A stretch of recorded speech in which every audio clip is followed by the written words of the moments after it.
तुम्हाला gas cylinder मिळणार की नाही?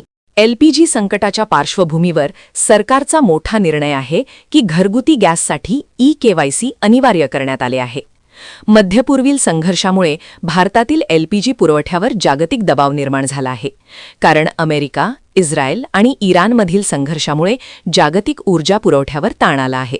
होमूज सामुद्रधुनीतील वाहतूक विस्कळीत झाली आहे, ज्यात जगातील 1/5 तेल आणि 1/3 LNG पुरवठा मार्ग बाधित झाले आहेत.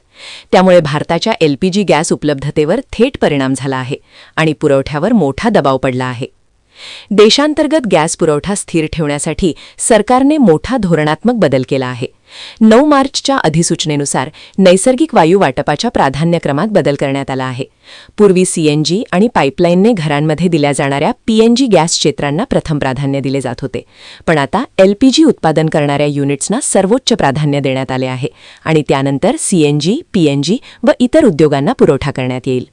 या संकटावर मात करण्यासाठी सर्व घरगुती ग्राहकांना बायोमेट्रिक ई-केवायसी अनिवार्य करण्यात आले आहे.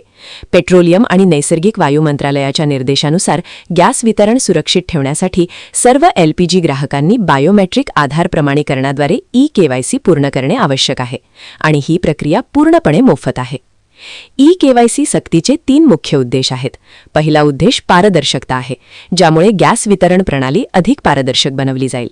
दुसरा उद्देश गैरवापर रोखणे आहे, ज्यामुळे अनधिकृत कनेक्शन आणि काळाबाजार थांबवला जाईल. तिसरा उद्देश प्रभावी व्यवस्थापन आहे, ज्यामुळे भविष्यात गॅस पुरवठ्याचे नियोजन अचूक आणि प्रभावी केले जाईल. घरबसल्या स्मार्टफोनवरून मोफत ई-केवायसी करण्याची सोपी पद्धत आहे. पहिले पाऊल म्हणजे अधिकृत ॲप डाउनलोड करा, ज्यात इंडियन, भारत गॅस किंवा HP गॅसचे अधिकृत मोबाईल ॲप डाउनलोड करून लॉग इन करावे लागेल. दुसरे पाऊल म्हणजे आधार प्रमाणीकरण ॲप इन्स्टॉल करा, ज्यात चेहऱ्याच्या स्कॅनिंगसाठी मोबाईलमध्ये आधार फेस ID ॲप इन्स्टॉल करावे लागेल. तिसरे पाऊल म्हणजे चेहरा स्कॅन करा, ज्यात ॲपमधील सूचनानुसार चेहरा स्कॅन करून बायोमेट्रिक पडताळणी पूर्ण करावी लागेल. सरकारची पूर्ण तयारी आहे आणि नागरिकांचे एक साधे कर्तव्य आहे. शासकीय उपाययोजनानुसार व्यावसायिक एलपीजी सिलेंडरच्या तुटवड्याचा अभ्यास करण्यासाठी आणि पुरवठा सुरळीत करण्यासाठी विशेष समितीची स्थापना करण्यात आली आहे.